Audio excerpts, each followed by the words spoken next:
അപ്പോൾ മിഡിൽ മാർച്ചിൻ്റെ കഥയൊക്കെ നമ്മൾ പറഞ്ഞു കഴിഞ്ഞു. ഇനി നമ്മൾ സ്ഥിരം നോക്കാറുള്ള എന്തൊക്കെ തീംസാണ് ഈ ഒരു നോവലിലൂടെ ഡിസ്കസ് ചെയ്തു പോകുന്നത് എന്ന കാര്യമാണ്. ആദ്യത്തേത് റെസ്പോൺസിബിലിറ്റിയാണ്. ഫ്രെഡിൻ്റെ കാര്യം നോക്കുകയാണെങ്കിൽ അദ്ദേഹത്തിൻ്റെ ഫിനാൻസസിലും അതുപോലെ അദ്ദേഹത്തിൻ്റെ ചോയ്സസിലും അദ്ദേഹം റെസ്പോൺസിബിൾ ആയിരിക്കണം. ഒരു എക്സ്റ്റെൻഡ് വരെ നമ്മുടെ വിൽ ലാഡിസ്ലോയുടെ കാര്യവും ഇത് തന്നെയാണ്. ഇവർക്ക് രണ്ടുപേരും ഒരു കാര്യം മനസ്സിലാക്കണം. എന്ത് കാര്യമാണ്? How to rely on themselves അല്ലേ, അല്ലാണ്ട് മറ്റുള്ളവരെ അല്ല അവർ റിലേ ചെയ്യേണ്ടത്. അവർ ഇൻഡിപെൻഡൻ്റ് ആവണം. How to become independent in their own ways, in many other ways. ഇപ്പം റെസ്പോൺസിബിലിറ്റി ഒരു മേജർ തീമായിട്ട് വരുന്നുണ്ട്. പിന്നെ സ്റ്റബോൺനെസ് വരുന്നുണ്ട്. സ്റ്റബോൺനെസ് ഒരു മേജർ ഇഷ്യൂ ആയിട്ട് വരുന്നുണ്ട്. അതായത് റൊസമൗണ്ട് ഭയങ്കര എക്സ്ട്രീംലി സ്റ്റബോണാണ്. അതായത് എക്സ്ട്രീംലി സ്റ്റബോൺ എന്ന് പറയുമ്പോൾ അവർ വിചാരിച്ച രീതിയിൽ കാര്യങ്ങൾ നടന്നില്ലെങ്കിൽ ബാക്കിയുള്ള ആൾക്കാരുടെ പുറകെ പോയിട്ട് അവർ വിചാരിച്ച രീതിയിൽ കാര്യങ്ങൾ ആക്കിയെടുക്കും അവർ. അങ്ങനെ ഒരു സ്ത്രീയാണ്. അതുപോലെ സൊസൈറ്റിയൽ സ്റ്റബോൺനെസ് ആണ് നമ്മുടെ ലിഡ്ഗേജിൻ്റെ ഫെയിലിയറിനും അദ്ദേഹത്തിൻ്റെ മെഡിക്കൽ പ്രാക്ടീസസുമായിട്ട് ബന്ധപ്പെട്ട് വരുന്ന ഫെയിലിയർ. അതിന് ആരാണ് റെസ്പോൺസിബിൾ? എന്താണ് റെസ്പോൺസിബിൾ? സൊസൈറ്റിയൽ സ്റ്റബോൺനെസ് ആണ് അതിന് റെസ്പോൺസിബിളായിട്ട് വരുന്നത്. People want what they want അല്ലേ. അപ്പം ഇയാൾ പുതിയ മെത്തേഡ്സുമായിട്ട് വരുമ്പോൾ അതല്ല ആൾക്കാർക്ക് വേണ്ടത്. അവർക്ക് ചിലപ്പോൾ അതായിരിക്കാം ബെസ്റ്റായിട്ടുള്ളത്, അല്ലെങ്കിൽ അതവർക്ക് നല്ല രീതിയിൽ ഉപയോഗപ്പെടുത്താമായിരിക്കാം, അല്ലെങ്കിൽ ഉപയോഗമുള്ള കാര്യമായിരിക്കാം. പക്ഷെ അതിനെപ്പറ്റി അവർ ബ്ലൈൻഡാണ്. അവർക്ക് വേണ്ടത് അവർക്ക് കിട്ടണം. പുതിയ മെത്തേഡ്സിനെ പറ്റിയൊന്നും അറിയാനോ ഉപയോഗപ്പെടുത്താനോ അവർ താല്പര്യപ്പെടുന്നില്ല. മൂന്നാമത്തെ തീം വരുന്ന പ്രജുഡിസ് ആണ്. ഇവിടെ നമ്മുടെ ലിഡ്ഗേറ്റിൻ്റെയും വിൽ ലാഡിസ്ലോയുടെയും കാര്യം വരുമ്പോഴാണ് നമുക്കിത് മനസ്സിലാവുന്നത്. അതായത് ഒരു ഔട്ട്സൈഡറിനെയും അല്ലെങ്കിൽ മിഡിൽ മാർച്ചിൻ്റെ പുറത്തു നിന്നുള്ള ഒരു മനുഷ്യനെയും മിഡിൽ മാർച്ചിലെ ആൾക്കാർ സ്നേഹിക്കുന്നില്ല, ഇഷ്ടപ്പെടുന്നില്ല അല്ലേ. അവരുടെ റെപ്യൂട്ടേഷനൊക്കെ എപ്പോഴും സീംസ് ക്വസ്റ്റ്യനബിൾ. അതുപോലെ വില്ലും ലിഡ്ഗേറ്റും അവർ രണ്ടുപേരും നല്ല ആൾക്കാരാണ്. പക്ഷേ അവർ രണ്ടുപേരും ഒരു ഇനിഷ്യൽ പ്രജുഡിസ് ഫേസ് ചെയ്യുന്നുണ്ടല്ലേ. ചിലപ്പോൾ വളരെ ഇൻവാലിഡ് ആയിട്ടുള്ള സർക്കംസ്റ്റാൻഷ്യൽ റീസൺസിൻ്റെ പേരിൽ പോലും അവരെ പ്രജുഡിസ്ഡ് ആയിട്ട് പലരും അവരോട് ബിഹേവ് ചെയ്യുന്നുണ്ട്. അതായത് മിഡിൽ മാർച്ചിന് പുറത്തുള്ള ആരെയും അവർ അക്സെപ്റ്റ് ചെയ്യാൻ തയ്യാറല്ല. അവർ ഭയങ്കര പ്രജുഡിസ്ഡ് ആണ്. ഇനി വരുന്ന ഒരു തീമാണ് കൺഫോമിറ്റി. അതായത് ആൾക്കാർ they are suppose to conform to certain social ideas or certain social norms അല്ലേ. ഡൊറോത്തി എന്ന് പറഞ്ഞാൽ she suppose to be a ideal wife, അല്ലെങ്കിൽ ഒരു പ്രോപ്പർ വൈഫ് ആയിരിക്കണം, അല്ലെങ്കിൽ ഒരു പ്രോപ്പർ വിഡോ ആയിരിക്കണം, സൊസൈറ്റി സെറ്റ് ചെയ്തിരിക്കുന്ന ഗൈഡ് ലൈൻസ് ഒക്കെ ഫോളോ ചെയ്യണം എന്നൊക്കെയാണ് അവരെ പറ്റി എന്ത് ചെയ്യുന്നത്, പുറത്തുള്ളവർ ധരിച്ചു വെച്ചിരിക്കുന്നത്. അവരങ്ങനെയൊക്കെ ചെയ്യണം എന്നാണ് അവർ കരുതുന്നത്, പുറത്തുള്ളവർ കരുതുന്നത്. വിൽ ലാഡിസ്ലോയുടെ കാര്യം പറയുകയാണെങ്കിൽ ഈ സൊസൈറ്റി സെറ്റ് ചെയ്തിരിക്കുന്ന ആ ഒരു പൊസിഷനിലേക്ക് ഇയാൾ ഫിറ്റ് ആവുന്നില്ല. അതുകൊണ്ട് തന്നെ ആൾക്കാർക്കൊന്നും ഇയാളെ ഇഷ്ടപ്പെടുന്നുമില്ല. ഇങ്ങനെ കൺവെൻഷനലായിട്ടുള്ള ഒരു രീതിയിലേക്ക് പോകാൻ അയാളും താല്പര്യപ്പെടുന്നില്ല. ഇനി അടുത്ത് വരുന്ന തീം ലവ് ആണ്. ലവ്, സ്നേഹമാണ് എപ്പോഴും ആൾക്കാരെ എന്ത് ചെയ്യുന്നത്, ചേർത്ത് നിർത്തുന്നത്. Those who are truly in love, ആരെപ്പോലെ? വില്ലിനെ പോലെ, ഡൊറോത്തിയെ പോലെ, അതുപോലെ മേരിയും ഫ്രെഡിനെയും പോലെ. ഇങ്ങനെ ശരിക്കും അല്ലെങ്കിൽ ട്രൂ ആയിട്ട് പരസ്പരം സ്നേഹിക്കുന്ന ആൾക്കാർ ഈ ഒരു നോവലിൽ നമുക്ക് കാണാൻ പറ്റുന്നുണ്ട്. അവർ എങ്ങനെയുള്ള ആൾക്കാരാണ്? അലൈക്കാണ്. എന്തൊക്കെ കാര്യങ്ങൾ ടെമ്പറമെൻറ്റിലും ഔട്ട്ലുക്കിലുമൊക്കെ അലൈക്കായിട്ടുള്ള ആൾക്കാരാണ്. അതേസമയം ഇതുപോലുള്ള സ്നേഹം ഇല്ലാത്ത ആൾക്കാരോ, നമ്മൾ ഈ പറഞ്ഞ ഡൊറോത്തി, വില്ല്, അതുപോലെ മേരി, ഫ്രെഡ്, ഇവർ തമ്മിലൊക്കെ സ്നേഹമുണ്ട്.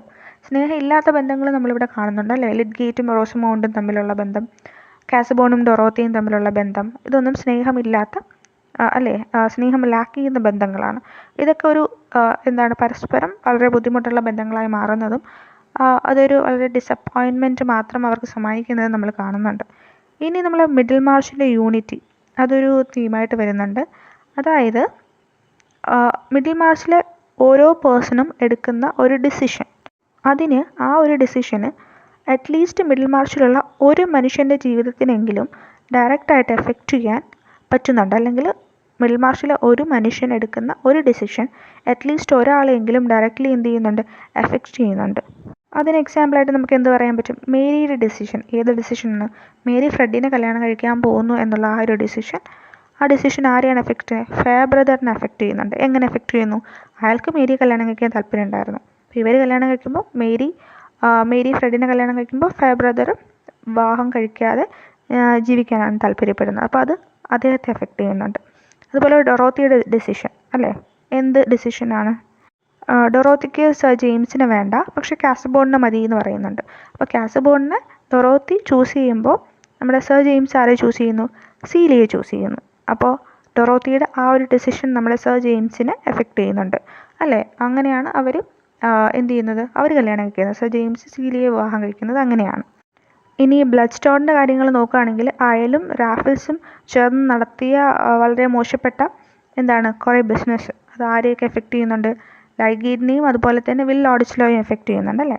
അപ്പോൾ മിഡിൽ മാർസിലെ എല്ലാ മനുഷ്യരും ഇൻറ്റിമേറ്റ്ലി കണക്റ്റഡ് ആണ്. ഒരാളുടെ ഡിസിഷൻ ഒരു തരത്തിൽ അല്ലെങ്കിൽ മറ്റൊരു തരത്തിൽ മറ്റൊരാളെ എഫക്റ്റ് ചെയ്യുന്നുണ്ട്.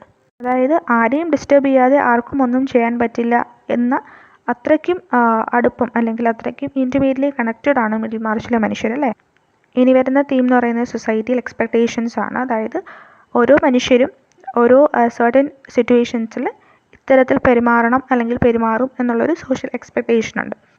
അതിൽ നമുക്ക് കാണാൻ പറ്റുന്ന ലിഡ്ഗേറ്റിൻ്റെ കാര്യമാണ്. ലിഡ്ഗേറ്റ് നമ്മുടെ റൊസമൗണ്ടിനെ കല്യാണം കഴിക്കാനൊന്നും ഉദ്ദേശിക്കുന്നില്ല, പക്ഷേ ഈ ഒരു സൊസൈറ്റിയൽ എക്സ്പെക്റ്റേഷൻ കാരണമാണ് അയാൾ അവരെ പ്രപ്പോസ് ചെയ്യുന്നത്. അവർ തമ്മിൽ റിലേഷൻഷിപ്പിലാണ്. അപ്പോൾ ഒരു പ്രപ്പോസൽ സീൻ എല്ലാവരും എന്ത് ചെയ്യുന്നുണ്ട്? എക്സ്പെക്റ്റ് ചെയ്യുന്നുണ്ട്. ആ ഒരു എക്സ്പെക്റ്റേഷൻ്റെ പുറത്താണ് അയാൾ റൊസമൗണ്ടിനെ എന്ത് ചെയ്യുന്നത്? പ്രപ്പോസ് ചെയ്യുന്നത്. അതുപോലെ തന്നെ ഡൊറോത്തിയുടെ കാര്യം നോക്കുകയാണെങ്കിൽ അവർ വിഡോ ആയതിനു ശേഷം എല്ലാവരും എക്സ്പെക്റ്റ് ചെയ്യുന്നുണ്ട് ഒന്നെങ്കിൽ എന്ത് ചെയ്യണം? അവർ ആരെങ്കിലും വിവാഹം കഴിക്കണം, അല്ലെങ്കിൽ ഹസ്ബൻഡ് മരിച്ചു പോയതിനു ശേഷം അവർ എന്ത് ചെയ്യണം? വേറൊരാളുടെ കൂടെ to live with someone else. ഇങ്ങനെ നമ്മുടെ സൊസൈറ്റി എന്ത് ചെയ്യുന്നുണ്ട്? എക്സ്പെക്റ്റ് ചെയ്യുന്നുണ്ട്. അതാണ് ശരി എന്ന് സൊസൈറ്റി കരുതുന്നുണ്ട്. അവർ മറ്റൊരു വിവാഹം കഴിക്കണം എന്ന് തന്നെയാണ് എല്ലാവരും കരുതുന്നത്. അപ്പോൾ നമുക്ക് മനസ്സിലാവുന്നത് മനുഷ്യന്മാർ ഈ എക്സ്പെക്റ്റേഷൻസിന് അതുപോലെ ഫോളോ ചെയ്യുകയോ തൃപ്തിപ്പെടുത്തുകയോ വേണം എന്നില്ല അല്ലേ? പക്ഷേ എപ്പോഴും ഓരോരുത്തരുടെയും ജീവിതത്തിൽ ഈ സൊസൈറ്റിയിൽ എക്സ്പെക്റ്റേഷൻസ് ഒരു വലിയ റോള് തന്നെ എന്ത് ചെയ്യുന്നുണ്ട്? പ്ലേ ചെയ്യുന്നുണ്ടെന്ന് നമുക്ക് മനസ്സിലാവുന്നുണ്ട്. ഇനി വരുന്നൊരു തീം വാനിറ്റിയാണ്. ഈ ഒരു തീം എസ്പെഷ്യലി റെലവൻ്റ് ആവുന്ന റൊസമൗണ്ടിൻ്റെ സൂയിറ്റേഴ്സിൻ്റെയും കാര്യമാണ്. റൊസമൗണ്ട് അവരുടെ ചാമിനെ പറ്റിയും അപ്പിയറൻസസിനെ പറ്റിയൊക്കെ എക്സെപ്ഷനലി മെയിനായിട്ട് നമ്മൾ കാണുന്നുണ്ട്. അപ്പോൾ അവരുടെ ഫ്രണ്ടായിട്ടുള്ള ലാഡിസ്ലോ അവരുടെ പ്രപ്പോസലിനെ റിജക്റ്റ് ചെയ്യുമ്പോൾ അല്ലെങ്കിൽ അയാൾക്ക് അവരോട് സ്നേഹമില്ല എന്ന് പറയുമ്പോൾ അവർ ഭയങ്കര ഷോക്ക്ഡ് ആവുകയാണ് ചെയ്യുന്നത്.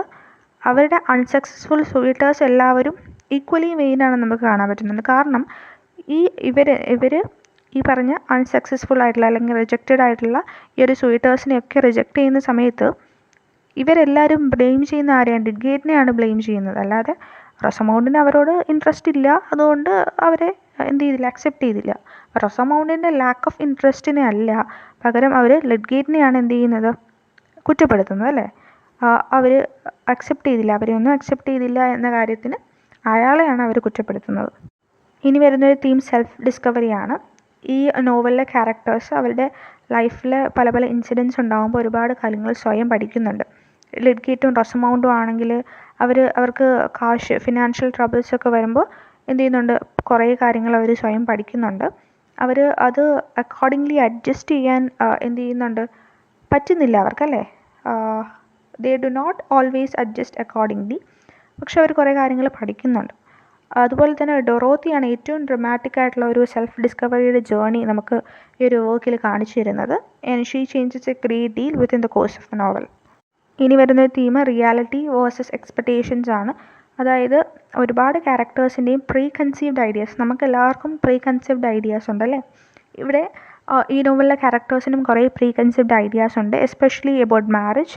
ആ ഒരു ഐഡിയാസ് എല്ലാം ട്രാജിക്കലി റോങ് ആണെന്ന് ഈ ഒരു നോവലിൽ നമ്മൾ കാണുന്നുണ്ട്. കാസബോണും ഡൊറോത്തിയും അവർക്ക് രണ്ടുപേർക്കും മാരേജിനെ പറ്റി വളരെ അൺറിയലിസ്റ്റിക് ആയിട്ടുള്ള ഐഡിയാസാണ് ഉണ്ടായിരുന്നത്. അതുകൊണ്ട് തന്നെ അവർ ഡിസപ്പോയിൻറ്റഡ് ആവുക തന്നെ ചെയ്തു. അതുപോലെ ലിഡ്ഗേറ്റും റൊസമൗണ്ടിനും സെയിം ഐഡിയാസാണ് ഉണ്ടായിരുന്നത്. അപ്പോൾ ഇവിടെ നമുക്ക് മനസ്സിലാവുന്ന ഒരു കാര്യം എന്ന് വെച്ചാൽ people who are the happiest are the ones who have few expectations അല്ലേ? And they are most flexible. നമുക്ക് അറിയാം അല്ലേ? നമ്മുടെ എക്സ്പെക്റ്റേഷൻസാണ് നമ്മളുടെ സങ്കടങ്ങൾക്ക് കാരണം എന്ന് പറയുന്നുണ്ട് അല്ലേ? അപ്പോൾ ഏറ്റവും ഹാപ്പി ആയിട്ടിരിക്കുന്ന ആൾക്കാർ ഏറ്റവും ഫ്ലെക്സിബിൾ ആയിട്ടുള്ളവരും ഏറ്റവും കുറവ് എക്സ്പെക്റ്റേഷൻസ് ഉള്ളവരും ആണ് എന്നാണ് നമ്മൾ ഈ നോവലിൽ കാണുന്നത്. ഇനി നമ്മൾ ഈ നോവലിൽ കാണുന്ന ഒരു theme concise versus self interest ആണ്. ഇത് നമുക്ക് മനസ്സിലായി അല്ലേ? ലിഡ്ഗേറ്റിൻ്റെ ലൈഫിലാണിത് പെർട്ടിക്കുലർലി വരുന്നത്. നമ്മൾ കണ്ടു അല്ലേ? അയാൾ ബ്രൈബ് പോലെ കുറച്ച് കാശൊക്കെ വാങ്ങുന്നുണ്ട്. അതുപോലെ മറ്റു ചിലരുടെ അഭിപ്രായങ്ങൾ അനുസരിച്ച് വോട്ട് ചെയ്യുന്നുണ്ട്. പക്ഷെ അയാൾക്ക് അയാളുടെ മനസ്സാക്ഷിയെ തൃപ്തിപ്പെടുത്താൻ പറ്റുന്നില്ല എന്നൊക്കെ നമ്മൾ പറയുന്നുണ്ട്. പക്ഷെ അയാൾക്ക് അതിന് പകരം കുറേ വേറെ ചില ബെനിഫിറ്റ്സൊക്കെ ഉണ്ടാകുന്നുണ്ട് അല്ലേ.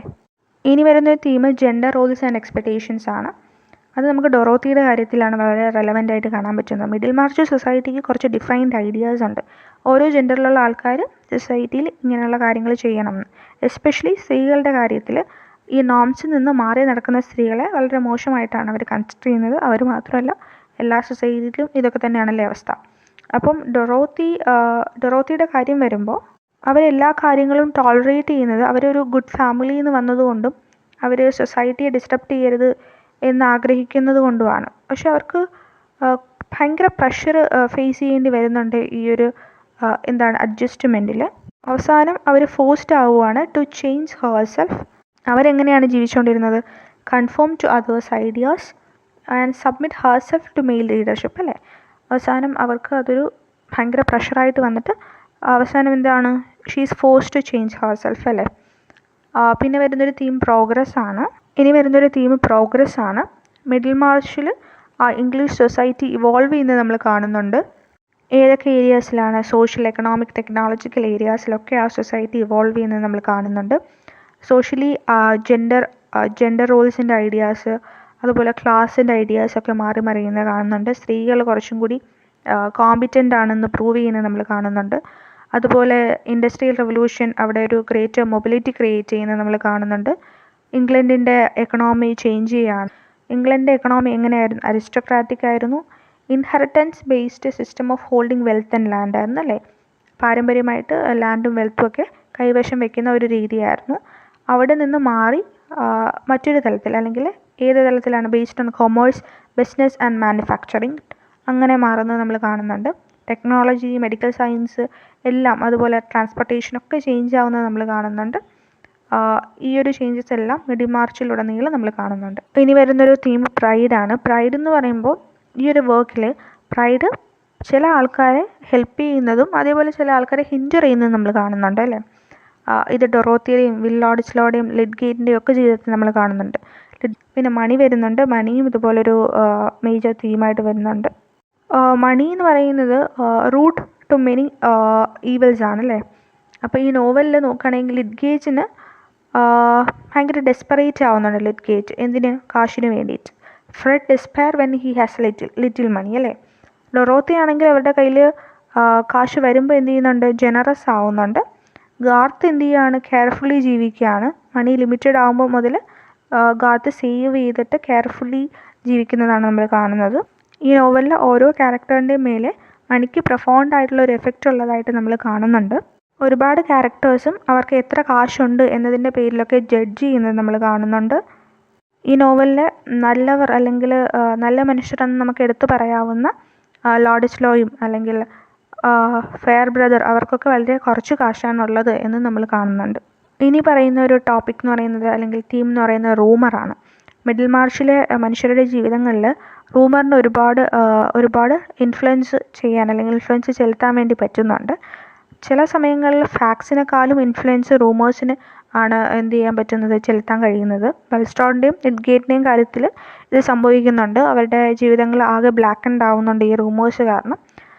വില്ല് എങ്ങനെയാണ്? വില്ലിൻ്റെ കാര്യത്തിലാണെങ്കിൽ ഹീസ് ഫോൾസ്ലി അക്യൂസ്ഡ് ആണല്ലേ. അപ്പം നമ്മൾ അതൊക്കെ കാണുന്നുണ്ട്. പിന്നെ പൊളിറ്റിക്സ് മിഡിൽ മാർച്ചിലെ എവറിത്തിങ് ഇസ് പൊളിറ്റിക്കൽ അല്ലേ, നമുക്ക് കാണാൻ പറ്റുന്നുണ്ട്.